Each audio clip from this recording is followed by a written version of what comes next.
reflection on the milestones achieved and the ambitious goals ahead for the city of Omaha. Mayor Jean Stothert gave her State of the City address today. Dave Zavolinsky at the 6 on Your Side Alert Desk with all the highlights for us. Hey, Dave. Hi, Jacqueline. Mayor Stothert opened with reflection on the recent tornado outbreak, touting the work of first responders and all the volunteers.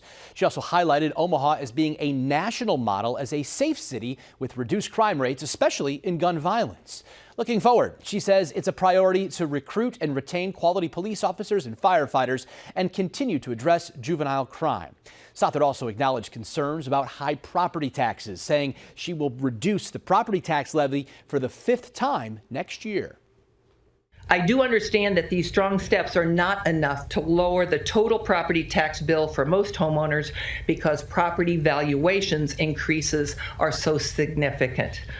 I will continue to challenge all other taxing entities to reduce their levies and work with the governor and the legislature to identify solutions that are fair to the taxpayers and to local governments and to all the taxing entities. A lion's share of the mayor's address was spent highlighting the many expansion projects underway or planned for the near future, including the streetcar, UNMC expansion, and the city's growing reputation as a destination for sporting events. We'll have much more from the mayor's address coming up tonight on 6 News Live at 5. Reporting from the 6 on Your Side Alert Desk, I'm Dave Zavolinsky.